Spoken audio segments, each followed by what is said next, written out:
Mr. Petrescu, just 1 minute, please. You again? Go away.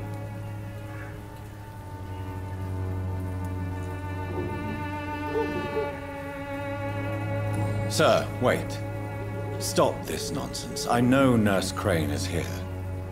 Shall we speak man to man, you and I? All right. Speak up. Don't you see we're on the same side? We fight to help the poor, sick, and abandoned. I'm nothing like you, Mr. Doctor. Yes, you are. You too believe in providing medical care without charge. You know what we have to sacrifice to make the world a better place. I have to admit your words have conviction. All right, I'll let you see Dorothea. Don't make me regret this, though.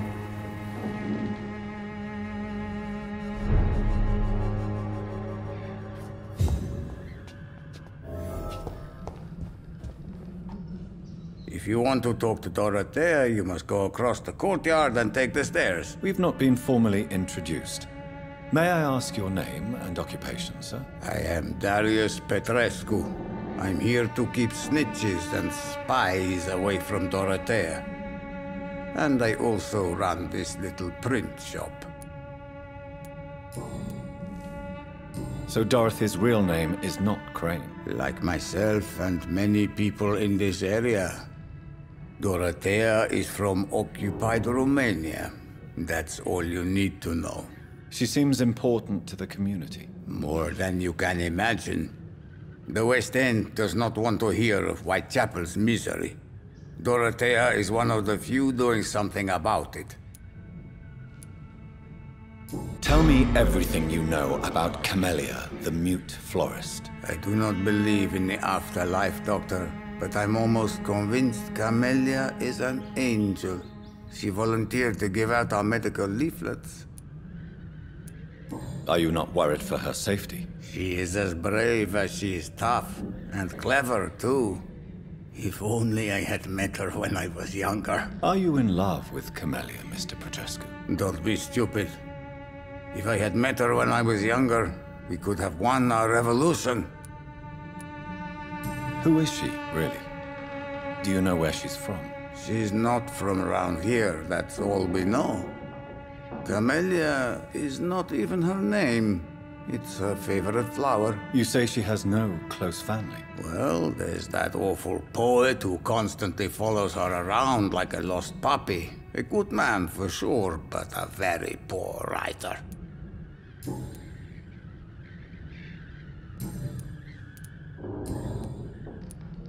Do you have any family left, Mr. Petrescu? Children or grandchildren? Who knows? I have abandoned my people for so long, they might as well be dead. As dead as I am for them, I suppose. Don't be embarrassed, sir. If you must know, my own father disappeared many years ago, and I forgave him. It's quite awkward to talk about our families like this, but thank you, Dr. Reid.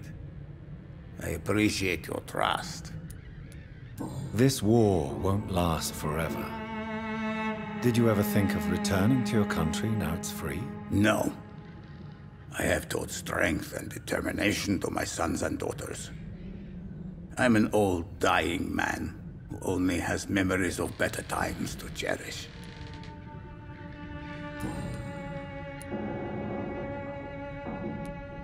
How did you meet Nurse Crane, Darius? Why does she trust you? I'm her oldest friend in England. Dorothea and I share many ideas about this country and about the country we left. You mean occupied Romania, don't you? Even if not directly, I fought against your enemies. Really? Then perhaps you have more in common with Dorothea than meets the eye, Dr. Reid. I know you fought for your country when it was occupied, Darius. Tell me more about it. I know my days are numbered, and I know I won't see my homeland again. But I fought for Romania all my life, and I will until my last breath. But Romania escaped the grasp of the Austro-Hungarian Empire. It's a free country again. But it's not the country I fought for. My homeland is not appeased, Doctor. And I still see a dark future ahead for my people.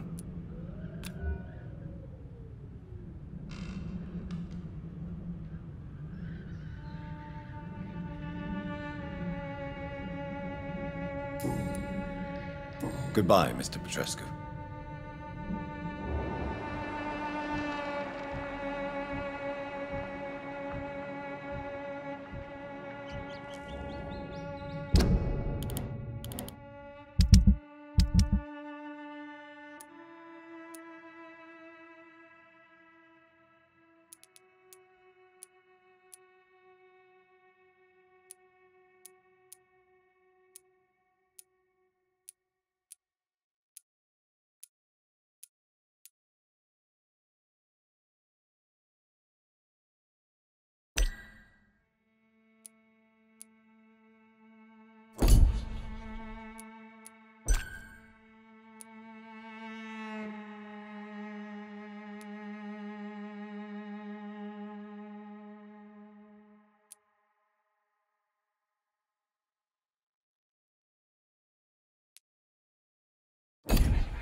What do we have here, nurse? Patient Razvan Vasily. High fever running on 3 days. Complaints of dizziness, muscle aches, head pain. Diagnosed with influenza. Treatment? Aspirin and salicin for the fever and discomfort. Liquids for dehydration, but he's having trouble keeping even water down. Thank you, nurse. Anything else I should know? He did lose consciousness this morning, but he's never had convulsions like these. He's not convulsing, he's choking. He's not getting any air. Scalpel! Hand me that scalpel! What can I do, Doctor?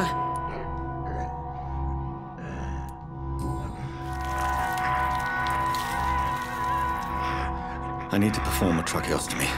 Short pipe. That rubber tube will do. We're going to cut a passage for air through the neck. Yes, Doctor. He's breathing again, but he's coughing up blood. Internal hemorrhaging. I need to make another incision into the chest cavity to drain the fluids from the lung. Prepare another tube. A thoracostomy? Doctor, we've nothing to fight the infection. We need an aseptic environment.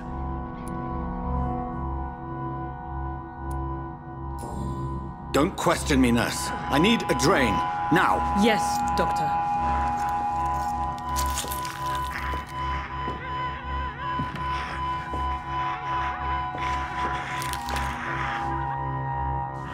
He's still bleeding, Doctor. I'm losing his pulse. The drain must have punctured the intercostal artery. There's too much blood. Are you all right, Doctor? I can't see.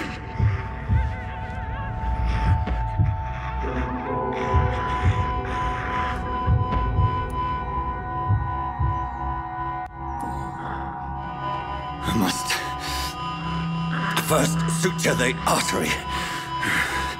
Find the wound.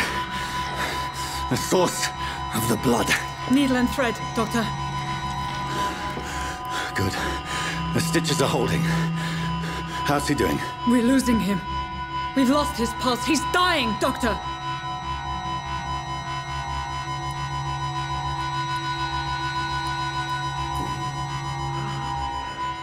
A dose of epinephrine, now. Yes, Doctor.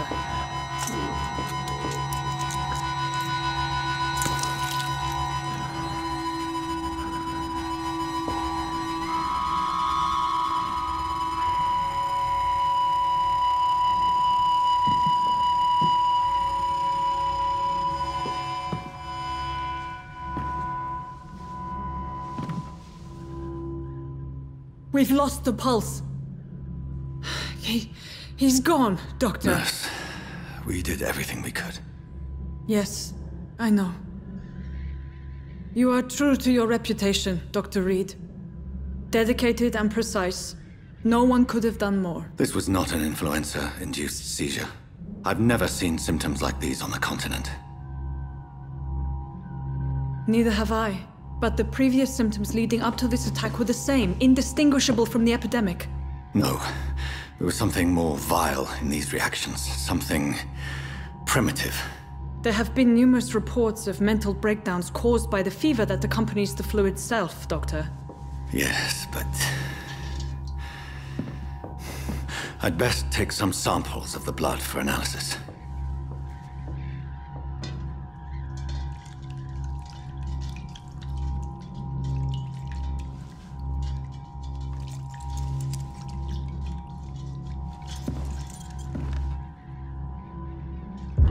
I doubt your head.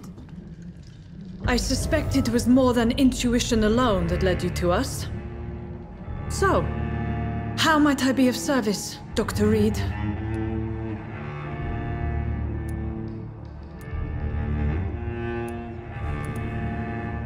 I've come to put an end to this insufferable blackmailing, Dorothy.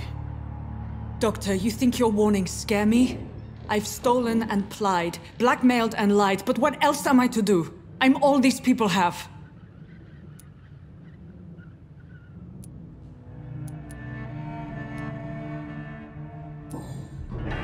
You've convinced me of the sincerity of your actions and their noble justifications. But all the same, blackmail is a crime, and it will stop, Nurse Crane. So, are you going to turn me over to the authorities?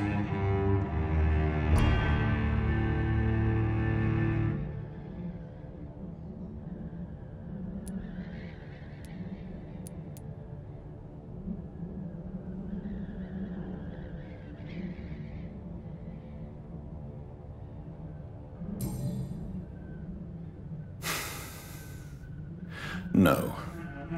Your place is here.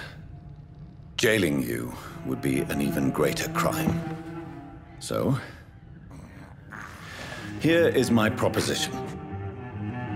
I'll look the other way on your little enterprise.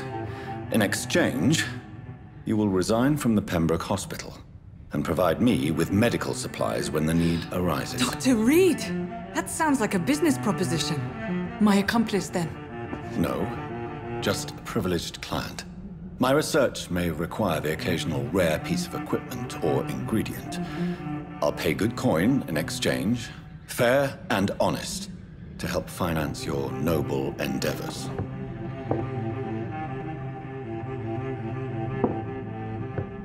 We have ourselves a deal, Doctor.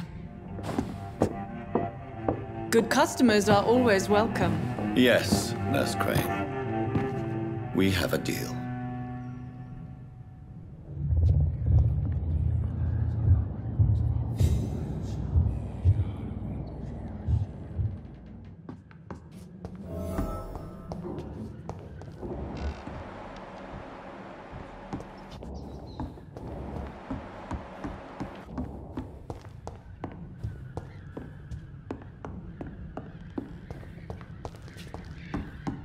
It's locked.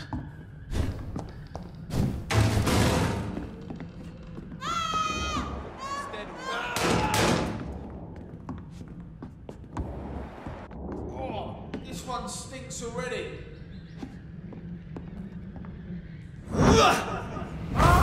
Watch it! It's a killer! Please, sir, come.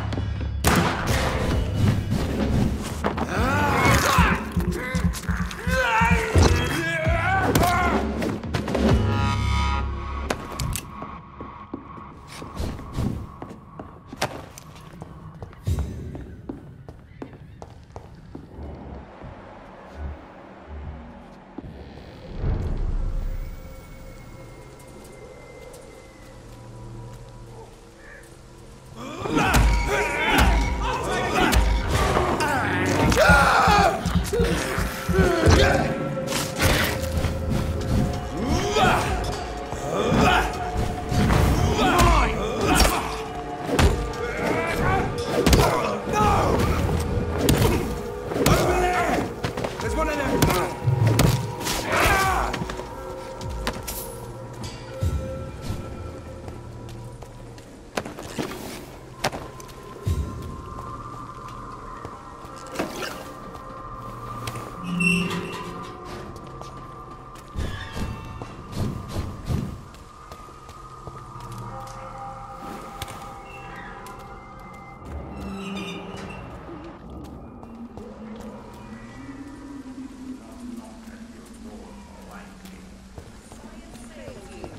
This elixir will give you faith again.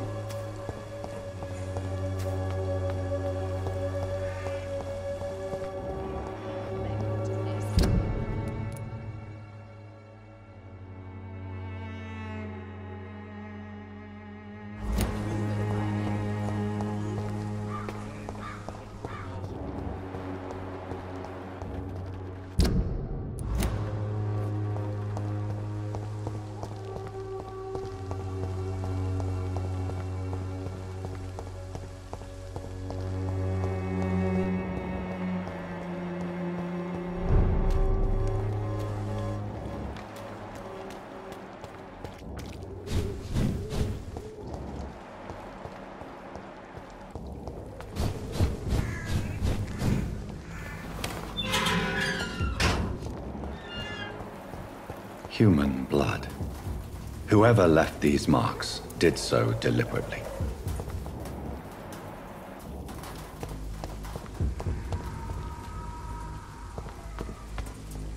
Kill it, boy!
Burn it,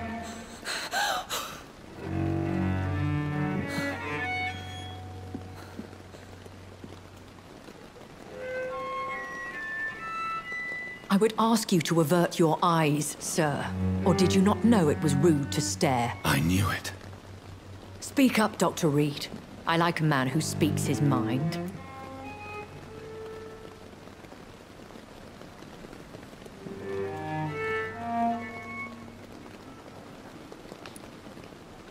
You killed him. He trusted you. And you killed him. Spare me your sarcasm, Jonathan. You are but newly born in this world.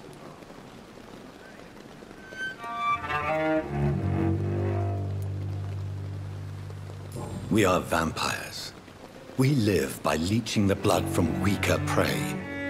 We are Darwin's next chapter. His cynical and perhaps ultimate expression.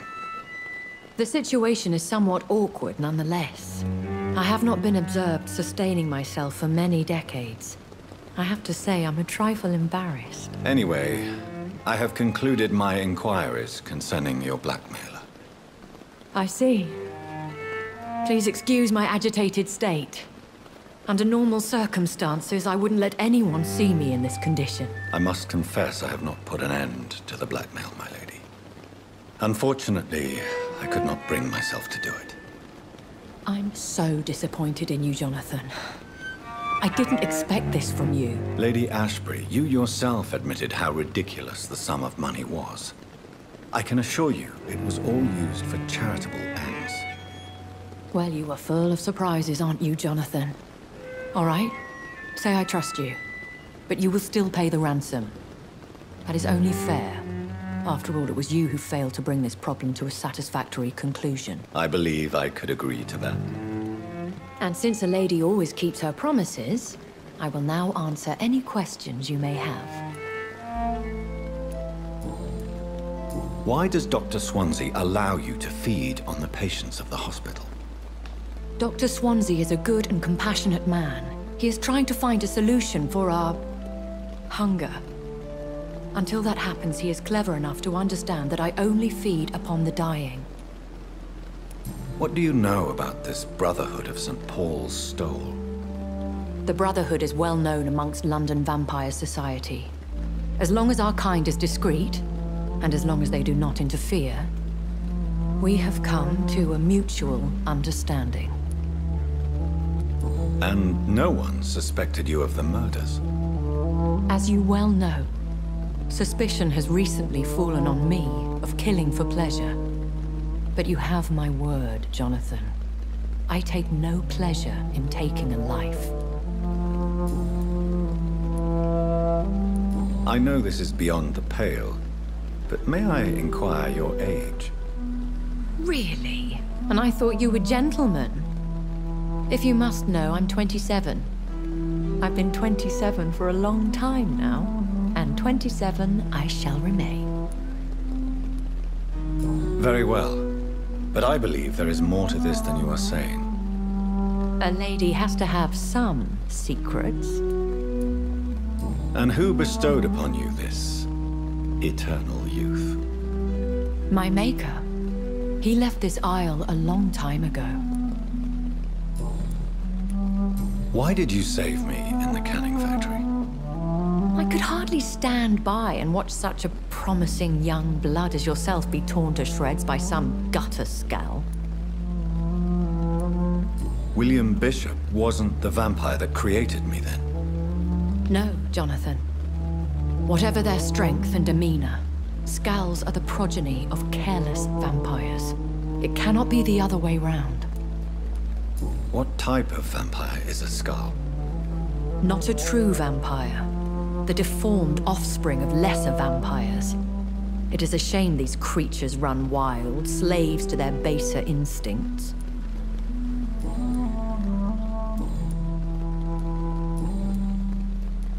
I've been away from London and England for 3 years.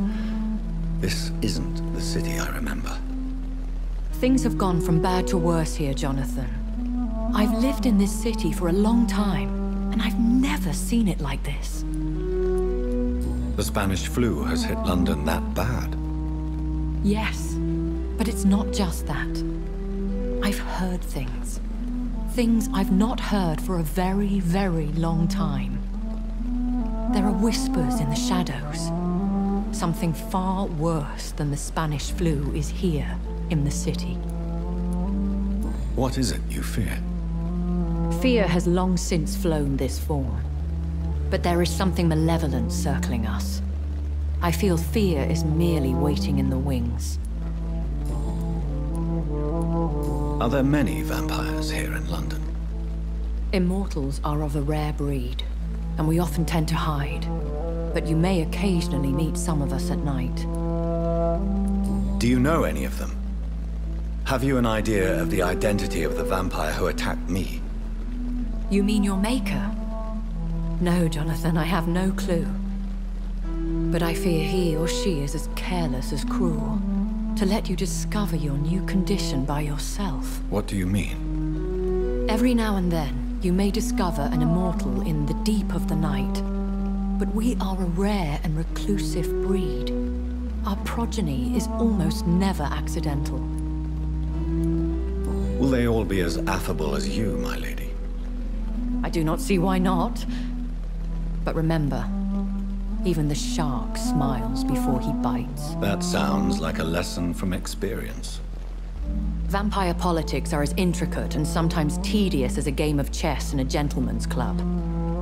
I've learned from experience it is best to decline to play. When I awoke, changed, I was chased and attacked by vampire hunters. Prepared and well-trained. Though I can't be certain, more than likely it was the once glorious Guard of Priwen. Once glorious, but still dangerous. They have seen better days, but all fanatics are dangerous. You would be wise to stay clear. They are sworn to destroy our kind. You make them sound like some sort of cult. More a society. And like all the best ones, a secret society. I thought them almost gone, but it seemed they have been recruiting.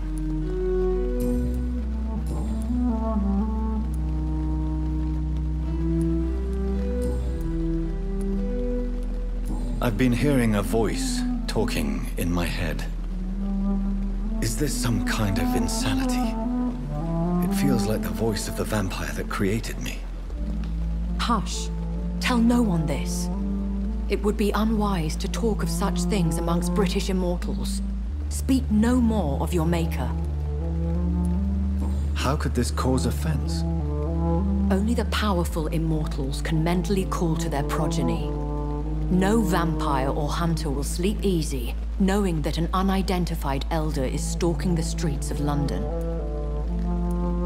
Excuse my forwardness, but... are you my maker? Me? Goodness, no. Only a foolish immortal would create a progeny without taking precaution, and I'm no fool. A vampire? Is that what I am? What we are? Such a crude word, defined by penny dreadfuls and drunken hacks. No. You are now an Ekon, and that you shall remain. Are you an Ekon too? Yes, I am. We are the closest thing to what man refers to as vampires. Forget what you think you know about us. So we are Ekons. How can I identify us amongst other vampires? How to put it? All Ekon are vampires. But all vampires are not Ekon. We are but a branch of the immortal tree. I don't understand. Why was I created and then left for dead? That is a question only the one who made you can answer. It's not normal practice. I doubt even if you find him, he will answer you, considering how cruelly he treated you. So me being a vampire could have been a mistake. I very much doubt it, Jonathan. Contrary to the legends, it is not as simple to make another vampire by just biting someone. I'd like to avoid creating another vampire by mistake anyway. Tell me, how is it done? The process is dangerous. It could even kill your potential progeny. If you did decide to sire an offspring, they must drink of your blood, Jonathan. I bid you farewell, for now, my lady. I must quickly analyze the blood I took from Nurse Crane's patient.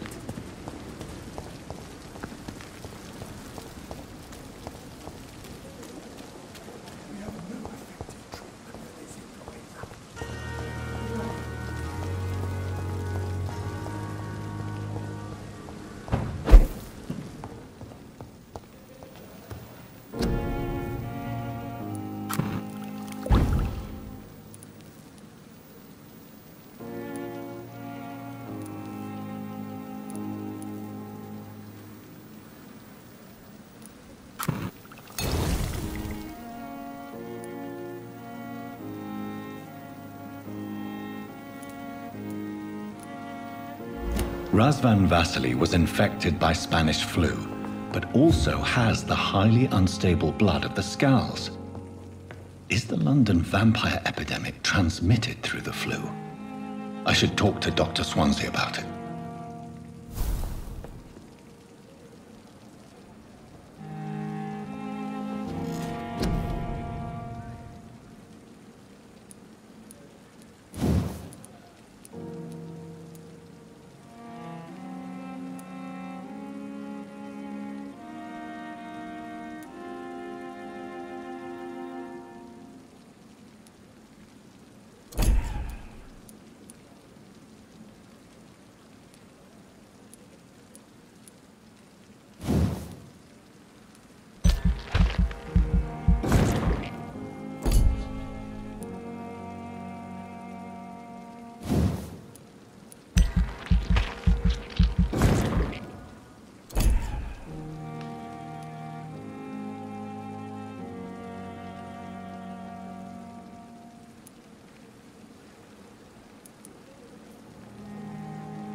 Evening, Edgar. Could I get your professional opinion? Please speak, but I have something important to tell you. This strain of flu, it's very different from the one I saw in Europe. It's downright peculiar. Really? What makes you say that?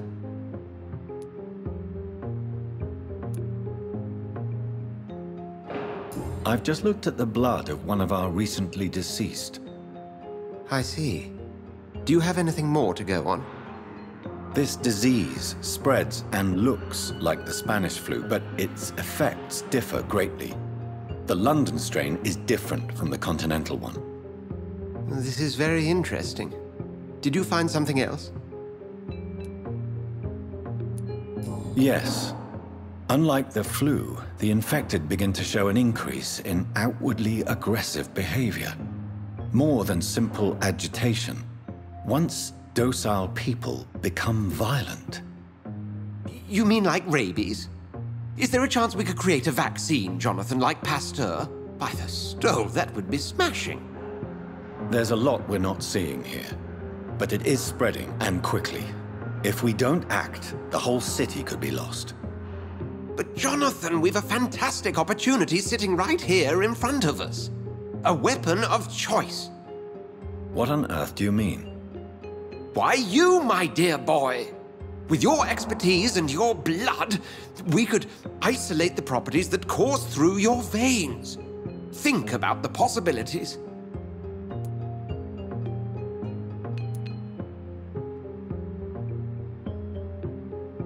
I admit it did occur to me.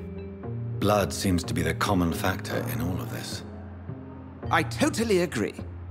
We're in uncharted territory here. Maybe it's just wishful thinking, but imagine the possibilities. We'll discuss this more later. Thank you for your time. No, thank you, Jonathan. But as I said, I needed to talk to you. I have some rather bad news. Yes? I'm afraid it's your sister. My sister? She's to be buried this evening at Whitechapel Cemetery. Your mother published the obituary this morning. I see. I'm sorry, Jonathan. Please accept my condolences.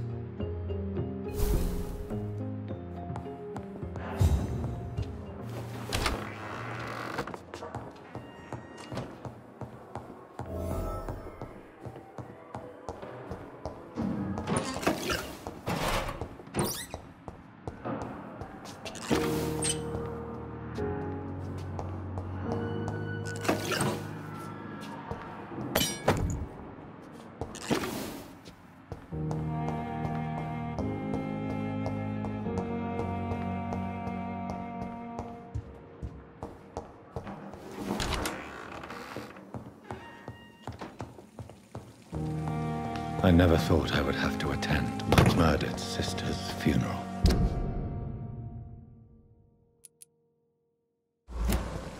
Mary, I can't forgive myself. I'll find the truth about what happened to us. I swear.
My dear sister.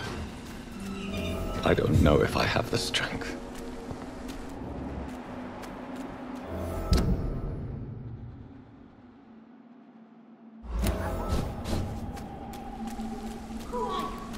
What do you want?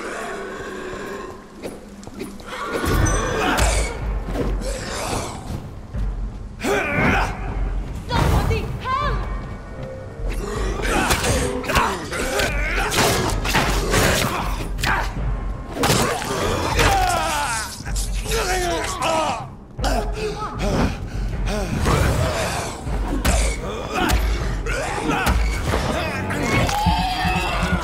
Somebody help!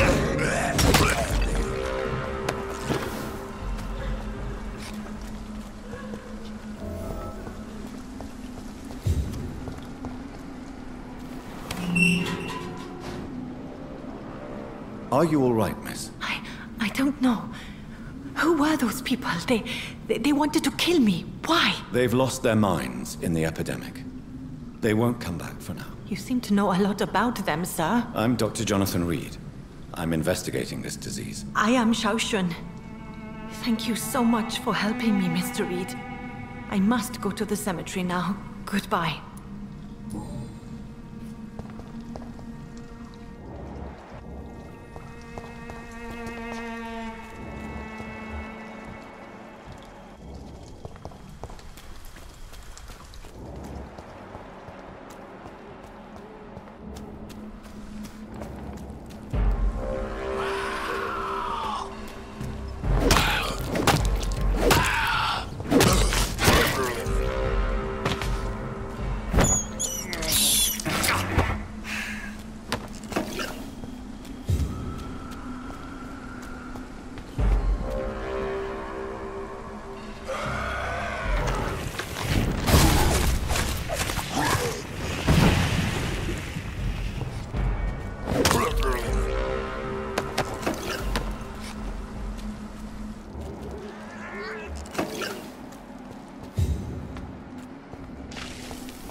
Since I can't reveal myself to my mother now, I must find a discreet spot to attend the ceremony.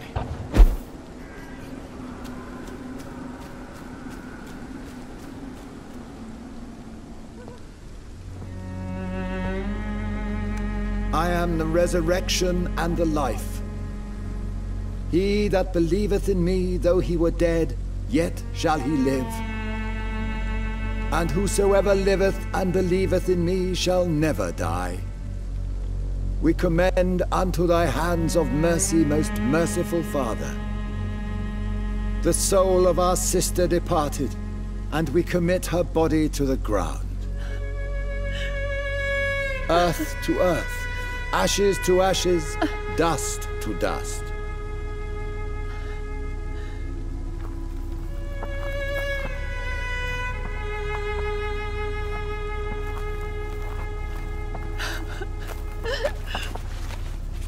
Why kill my Mary and stick her here in this cold, god-awful place? These are the legal requirements for the epidemic, madam.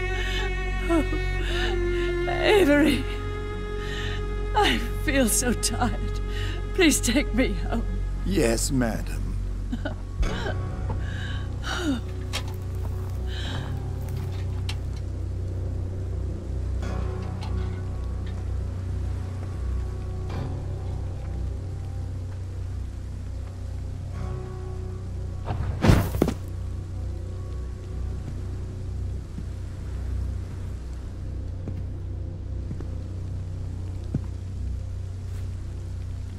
Oh, Mary. What have I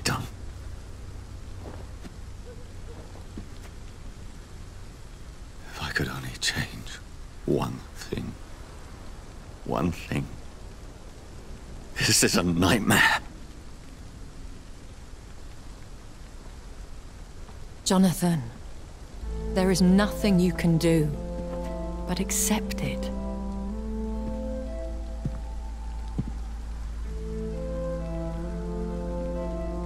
What brings you here? I thought you could use the company. I am so sorry for your loss, Jonathan.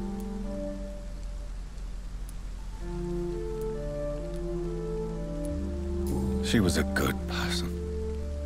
Vibrant, full of life. She was kindness incarnate, my Mary. You're a good person, Jonathan. And a young Ekon. A newborn cast into the night without so much as a candle to guide your way. She had been scouring the most dangerous parts of London in search of me.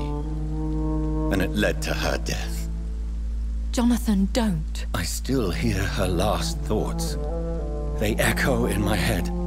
Her mind shattered, and it haunts me. Jonathan, stop. Listen carefully. You must come to terms with this. You must learn to live with what happened. I'm learning. Every night is a new lesson. What I am, what I must do to survive. But my sister, she shouldn't have suffered because of my weakness. Don't you see? You're doing the work of our enemies, feeding your remorse. We are weakest when we grieve, and the guilt blurs our senses. And so this is why you're here. To warn me. You've felt this pain yourself. You too have endured this. I don't want to lose you, Jonathan. I've lost so many friends. Loved ones I cherished. Pray for Mary's forgiveness, if you must. I'm not a religious man. You should know that. This is not about you forgiving yourself. This is for her. This is you telling Mary how sorry you are. What should I do then? St. Mary's Church is not far from here. Go there and make your peace. Find the solace you need. My lady wants me to confess. No, Jonathan. It's you who wants to confess, I think.